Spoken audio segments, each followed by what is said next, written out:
Hello everyone, welcome back to my channel economic classes. बच्चों, last videos में हमने इस टॉपिक पे कुछ टर्म्स ऑलरेडी डिस्कस कर चुके हैं।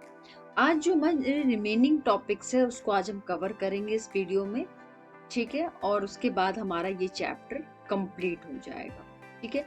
आज का जो हमारा टॉपिक है वो है final goods and intermediate goods कौन से होते हैं। फाइनल गुड्स कौन से होते हैं? फाइनल गुड्स का मतलब होता है ऐसे goods, means final goods refers to those goods which are used for final consumption और फॉर कैपिटल फॉर्मेशन, ठीक है। ऐसे गुड्स होते हैं जो which are used either for consumption और फॉर इन्वेस्टमेंट, मतलब कि या तो इन्वेस्टमेंट पर्पस के यूज किया जाता है या फिर उसको फाइनल कंजम्पशन के लिए यूज किया जाता है। इंटरमीडिएट गुड कौन से होते हैं? इंटरमीडिएट गुड्स का मतलब ये ऐसे होते हैं जो कि या तो एज अ रॉ मटेरियल के लिए हम यूज कर सकते हैं या जो रिमेन बच जाते हैं उसको हम नेक्स्ट ईयर में हम यूज करते हैं। Intermediate goods are those goods which use as a raw material for production of other good in the same year, ठीक है। अच्छा, हमारे जो फाइनल गुड्स हैं, सिर्फ हम फाइनल गुड एंड सर्विसेज को ही हम नेशनल इनकम में कंसीडर, नेशनल इनकम या डोमेस्टिक इनकम में कंसीडर करते हैं, ठीक है। Final income means these goods are counted in national income. On the other hand, intermediate goods are not calculated as a part of national income. But if intermediate goods are not consumed within the same year, then it is calculated as a part of final goods. मतलब कि अगर कोई भी, for example, अगर कोई raw material उस year purchase किया जाता है बट सेम ईयर अगर वो कंज्यूम नहीं होता है तो ईयर एंड या लास्ट में उसको हम फाइनल गुड कंसीडर करते हैं, ठीक है। Valuated, they are ready to use by consumer. Final goods का ये है कि ये ready to use by the consumer, always मतलब डायरेक्टली कंज्यूमर इसको यूज करता है। इंटरमीडिएट गुड्स में क्या होता है? Value need to be added before it can be used, ठीक है। इसमें वैल्यू एडेड, फॉर एग्जांपल अगर एक शुगर है, बेकरी वाला शुगर को यूज करके वो बिस्किट्स या चीजें बनाता है, मतलब उसमें वैल्यू का एडिशन करता है, ठीक है। Type of goods, final goods में they are finish type of goods. Final goods में हम फिनिश टाइप ऑफ गुड्स को लेते हैं, जबकि इसमें इंटरमीडिएट गुड्स में हम अनफिनिश्ड टाइप ऑफ गुड्स को कंसीडर करते हैं, ठीक है। इसके एग्जाम्पल क्या हो सकते हैं? फाइनल गुड्स के एग्जाम्पल हो सकते हैं जैसे शुगर यूज बाय हाउसहोल्ड। अगर हम शुगर अपने घर में चाय बनाने के लिए, कॉफी बनाने के लिए यूज करते हैं तो वो हम उसको फाइनल गुड कंसीडर करेंगे, ठीक है। या क्लोथ बाय इंडिविजुअल, जो हम क्लोथ यूज करते हैं, लेकिन अगर वही शुगर यूज बाय बेकरी या स्वीट शॉप, ठीक है, cotton use by manufacturing unit, तो उसको हम इंटरमीडिएट गुड में कंसीडर करेंगे, ठीक है। आई होप आपको ये समझ में आ गया कि फाइनल गुड्स क्या होते हैं और इंटरमीडिएट गुड्स के। तो फाइनल गुड्स ऐसे होते हैं जिनको कि हम, मतलब फाइनली जिनको कंज्यूम किया जाता है या कैपिटल फॉर्मेशन और इन्वेस्टमेंट में उन्हें यूज किया जाता है, ठीक है। नेक्स्ट टॉपिक हमारा है production boundary. Actually production boundary is the line around the productive sector, मतलब कि एक ऐसी इमेजिनरी लाइन होती है जिसमें क्या होता है, जब भी कोई सिस्टम या कोई भी चीज जब प्रोडक्शन बाउंड्री के अंदर हो तो उसे इंटरमीडिएट गुड्स कहते हैं। फॉर एग्जांपल कि अगर मान लीजिए कि एक बेकरी बनाने वाला है, उसने शुगर लिया, लेके उसने उसको बिस्किट बनाया, बिस्किट बनाने के बाद उसको होलसेलर को दिया, होलसेलर को इंटरमीडिएट में देते। मतलब जब तक इंटरमीडिएट गुड्स वो होते जो प्रोडक्शन बाउंड्री के अंदर होते, जब ये प्रोडक्शन बाउंड्री को क्रॉस कर देते हैं तो ये फाइनल गुड्स कंसीडर किया जाता है, ठीक है। Within the production boundary they are intermediate goods. When a good comes out of this boundary it becomes a final good. तो जब इस प्रोडक्शन बाउंड्री के बाहर जब कोई गुड बाहर आ जाता है तो उसको हम फाइनल गुड्स में कंसीडर करते हैं, ठीक है। अगर फॉर एग्जांपल कोई प्रोडक्ट है उसमें ए बी सी डी, ठीक है, अगर प्रोडक्ट ए बी को बेचता है, बी सी को बेचता है, सी डी को बेचता है, लेकिन डी फाइनल उसका कंज्यूमर है और इसको फिर हम जब सी के बाद से इसको हम फाइनल गुड कंसीडर करेंगे, मतलब जिस अंदर जो ए बी सी का जो पार्ट है उसको हम इंटरमीडिएट गुड में कंसीडर करेंगे। नेक्स्ट हमारा टॉपिक आता है capital good and consumer goods. Actually final goods को हम टू कैटेगरी में डिवाइड करते हैं, एक तो फाइनल गुड्स एंड एक तो consumption goods and second means capital goods. Consumption goods कौन से होते हैं? कंजम्पशन गुड्स का मतलब होता है ये कैपिटल गुड्स कौन से होते हैं? Capital goods are those goods which are used to make consumer good and services. ठीक है, एक्चुअली कैपिटल गुड्स जो होते हैं वो फाइनल गुड्स को बनाने में या उसको लंबे टाइम तक यूज किया जा सकता है कैपिटल गुड्स को, जबकि कंजम्पशन जो कंज्यूमर जिसे यूज कर सकता है, जो कि हमारे जो डायरेक्टली सेटिस्फाई करते हैं नीड को, उसको बोलते हैं कंज्यूमर गुड्स। ठीक है, capital goods are those goods which are used to make consumer good and services, जो कि किसी भी चीज को, जैसे फॉर एग्जांपल प्लांट मशीनरी या जो चीज जो एक्चुअल गुड के प्रोडक्शन में हेल्प करती है, उसे बोलते हैं कैपिटल गुड्स। कंज्यूमर गुड्स का मतलब ये होता है ऐसे गुड्स जो कि डायरेक्टली कंज्यूम करके सेटिस्फैक्शन मिलता है, जो डायरेक्टली नीड्स को फुलफिल करते हैं, उन्हें बोलते हैं कंज्यूमर गुड्स। ठीक है, उसके बाद नेक्स्ट टॉपिक है कि serve for capital goods, these products serve to business. On the other hand, consumer good, this product serve to consumers. These जो capital goods है, these product help to increase production capacity. ठीक है, ये production capacity को बढ़ाता है। ठीक है, on the other hand, जो these product help with direct needs with and want of consumer. ठीक है, डिमांड क्या है इस प्रोडक्ट की? डिमांड एक्चुअली जो हमारे कैपिटल गुड्स है वो डिराइव डिमांड है, मतलब एक्चुअल किसी प्रोडक्ट को बनाने में कैपिटल की जो हमारी मशीनरी की जरूरत होती है वो एक्चुअली उस प्रोडक्ट के लिए यूज होती है, मतलब demand for these goods are comparatively low, क्योंकि मशीनरी प्लांट ये चीजें आती है। डिमांड जो कंज्यूमर गुड्स है उनकी हाई है, क्योंकि बिकॉज इनमें एक तरह से हमारी वांट्स को डायरेक्टली सेटिस्फाई करते हैं, इसलिए इनकी जो डिमांड है वो कंपैरेटिवली हाई है। एग्जांपल्स क्या हो सकते हैं इसके? मशीनरीज हो सकती हैं, या हमारे हार्डवेयर हो सकते हैं, बिल्डिंग हो सकती है, जितनी लगभग जो मोस्टली फिक्स एसेट्स जो होती है वो हमारी कैपिटल गुड्स में आती है। कंज्यूमर गुड्स में जैसे टेलीफोन, शू, रेफ्रिजरेटर, फ्रिज, एसी, ये हमारे कंज्यूमर गुड्स में आते हैं। ठीक है, ये आई होप ये आपका consumption goods and capital goods आपको क्लियर हो गया होगा। Gross investment and net invest, actually investment means capital formation, मतलब जो किसी आप इन्वेस्टमेंट को आप बोल सकते हैं कि इन्वेस्टमेंट और कैपिटल फॉर्मेशन एक ही चीज है, refers to addition to the capital stock of and economy. किसी भी इकोनॉमी में जो हम नई चीजें बनाते हैं, कैपिटल फॉर्मेशन होता है, बिल्डिंग, ब्रिजेस, ये हमारा इन्वेस्टमेंट में आता है। Investment can be look into two forms, दो तरह के इन्वेस्टमेंट हो सकते हैं, gross investment and net investment. Gross investment कौन से होते हैं? ग्रॉस इन्वेस्टमेंट मतलब ग्रॉस का मतलब कहीं भी ग्रॉस का मतलब है कि उसमें ऑलरेडी डेप्रिसिएशन जो है वो इंक्लूड है।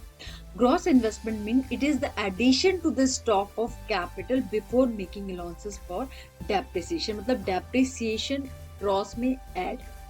ठीक है, कैपिटल स्टॉक जो भी हमारी कैपिटल स्टॉक होता है ये इसमें डेप्रिसिएशन भी इंक्लूड होता है, या अनसोल्ड स्टॉक जो होता है वो सारा कुछ हमारा ग्रॉस इन्वेस्टमेंट में कंसीडर किया जाता है।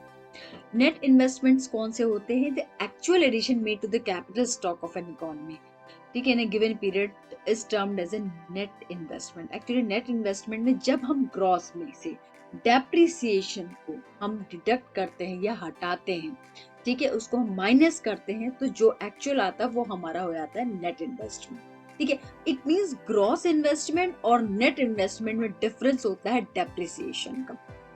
क्लियर? ग्रॉस में और नेट में डिफरेंस होता है डेप्रिसिएशन का। ठीक है, अब डेप्रिसिएशन क्या चीज होती है? डेप्रिसिएशन का मतलब ये होता है कि economic depreciation is measured of the decrease in the money value of an assets, किसी भी एसेट्स की मनी वैल्यू। एक्चुअली जब कोई एसेट्स एक लंबे टाइम तक यूज होता है तो वो धीरे धीरे उसके अंदर डेप्रिशिएट होता है, उसकी वैल्यू कम होती जाती है। ठीक है, इसको बोलते हैं डेप्रिसिएशन। किसी भी फिक्स एसेट्स की जब लंबे टाइम तक यूज होता है तो उसकी जो कैपेसिटी होती है वो धीरे धीरे डिक्लाइन होने लगती है, कम होने लगती है। ठीक है, इसी को डेप्रिसिएशन बोलते हैं। तो जो हमारे depreciation is a decrease in the back किसी भी बुक वैल्यू, किसी फिक्स एसेट से। फॉर एग्जांपल अगर आप कार खरीद के भी लाते हो तो ठीक है, जो वेयर टियर होते हैं ये या फिर किसी टेक्नोलॉजी के चेंजेस की वजह से जब किसी एसेट्स में उसकी वैल्यू में जो कमी होती है उसे हम डेप्रिसिएशन बोलते हैं। जैसे फॉर एग्जांपल कोई नई टेक्नोलॉजी, तो जो पुरानी टेक्नोलॉजी वो आउटडेट हो जाती है, उसकी प्रोडक्टिविटी कम हो जाती है, ठीक है, ये होता है डेप्रिसिएशन। तो ग्रॉस में से जब हम डेप्रिसिएशन को माइनस करते हैं, डिडक्ट करते हैं, तो नेट इन्वेस्टमेंट आता है, नेट वैल्यू आ जाती है।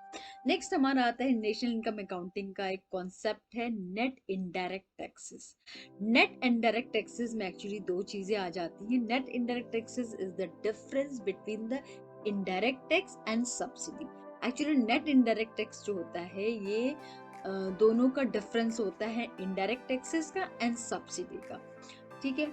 अब जब किसी भी मार्केट प्राइस और फैक्टर प्राइस में एक्चुअली डिफरेंस जो होता है, मार्केट किसी भी चीज के मार्केट प्राइस में और फैक्टर कॉस्ट में डिफरेंस होता है net indirect taxes. Net indirect taxes का मतलब ये होता है कि इनडायरेक्ट टैक्सेस माइनस सब्सिडी।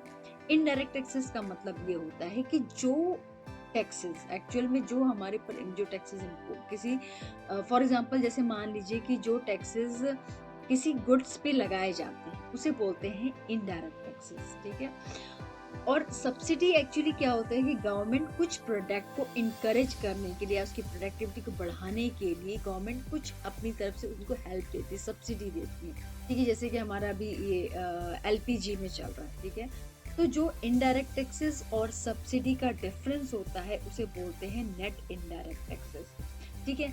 जब कोई प्रोडक्ट जब बनता है तो उसको उसकी फैक्टर कॉस्ट पे होता है, मतलब उसके सारे कॉस्टिंग को ऐड करके फैक्टर कॉस्ट, लेकिन जब वो मार्केट में बिकने के लिए जाता है तो उसमें जो वैल्यू आती है वो नेट इनडायरेक्ट टैक्सेस का बेसिस पे होता है। मतलब फैक्टर कॉस्ट में अगर हम नेट इनडायरेक्ट टैक्सेस ऐड कर दे तो वो मार्केट प्राइस पे हो जाता है, ठीक है। आई होप ये आपको क्लियर हो गया होगा। उसके बाद नेक्स्ट टॉपिक आता है net factor income earn from abroad.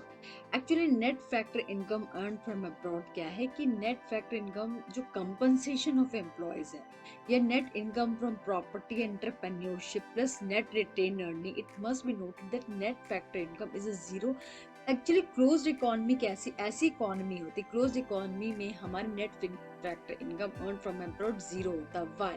Because closed economy में एक ऐसी इकोनॉमी होती है जिसको किसी भी बाहर के वर्ल्ड से कुछ भी लेना देना नहीं होता है। मतलब इसमें कोई एक्सपोर्ट इंपोर्ट नहीं होता है, ठीक है। इसलिए जो क्लोज्ड इकोनॉमी में net factor income on abroad कुछ भी नहीं होता है, ठीक है। नेट फैक्टर इनकम मतलब जो हम दूसरे देशों को पैसा देते हैं या दूसरे देश हमारे को जो पैसा देते हैं, दोनों का डिफरेंस होता है net factor income on from जो फैक्टर इनकम हम पे करते हैं या जो हमारे फैक्टर्स अर्न करते हैं, दोनों का डिफरेंस होता है net factor income on from abroad. ये पॉजिटिव भी हो जाता है, नेगेटिव भी हो जाता है। अगर net factor income can be positive, negative और जीरो। पॉजिटिव कब होता है, नेगेटिव कब होता है, जीरो होता है। Net factor income earn abroad is negative when income earn from abroad is less than income paid. मतलब जो हमने अर्न किया बाहर से और जो हमने पे किया, ठीक है, दोनों में नेगेटिव कब होगा, जब हमने पे ज्यादा किया, अर्न कम किया है, ठीक है, तो वो हमारा नेगेटिव आता है। अगर हमने पेमेंट और अर्न दोनों इक्वल है तो वो हमारा जीरो हो जाएगा, ठीक है। थर्ड है, अगर हमारा net factor income is positive कब होगा, जबकि व्हेन इनकम जो कि इनकम हमने अर्न किया है अब्रॉड से वो, और जो हमने इनकम पे किया, अगर जो हमने अर्न किया वो ज्यादा है और जो हमने पे किया वो कम है, तो हमारा net factor income earn from abroad जो है वो पॉजिटिव माना जाएगा, ठीक है। तो net factor income earn from abroad में तीन तरह का हो सकता है, या तो पॉजिटिव हो जाएगा, या नेगेटिव होगा, या जीरो। पॉजिटिव कब होगा, जबकि हमारी अर्निंग ज्यादा होगी, हमारे पेमेंट जो हमने पे किया वो ज्यादा है हमारी, अगर हमारा इनकम मतलब अर्निंग हमारी ज्यादा है पेमेंट से तो हमारा पॉजिटिव होगा। अगर हमारा पेमेंट ज्यादा है अर्निंग से तो हमारा नेगेटिव होगा। अगर हमारी अर्निंग एंड पेमेंट दोनों बराबर होती है, मतलब अगर हमने 1000 करोड़ पे कर दें, 1000 करोड़ हमने अर्न किया, तो इट मीन्स हमारा जो है net factor income earn from abroad जो है जीरो हो जाएगा, मतलब दोनों माइनस हो जाएंगे, तो ये 0। आई होप ये आपको समझ में आएगा। Net factor income earn from abroad में कौन कौन से कंपोनेंट्स आते हैं? इसमें आता है जैसे फर्स्ट है net compensation of employ. It is the difference between compensation received by resident, जो हमारे रेजिडेंट कंपनसेशन रिसीव करते हैं, and compensation given to non resident working within the domestic territory of the country. ठीक है, इसका difference लेते हैं।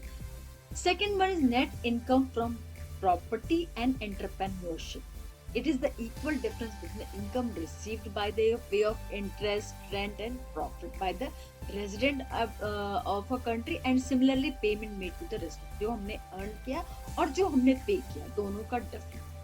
Third one is net retained earning of resident companies abroad. It is the difference between undistributed profit received from abroad by resident companies and undistributed profit paid to non-resident companies to abroad, दोनों का difference. ठीक है, I hope ये सारे concepts clear हो गए होंगे और आपका ये chapter basic concepts of macro economics खत्म हो रहा है। ठीक है, आई होप आपको ये सारे कॉन्सेप्ट्स बहुत अच्छे से क्लियर हो गए होंगे। ठीक है, थैंक्स फॉर वॉचिंग, और मेरे चैनल को ज़्यादा से ज़्यादा सब्सक्राइब करें जिससे कि मैं और सारे कॉन्सेप्ट्स आपके क्लियर कराऊं। ठीक है, थैंक्स फॉर वॉचिंग। प्लीज़ मेरे चैनल को लाइक एंड सब्सक्राइब जरूर करिएगा। Thank you.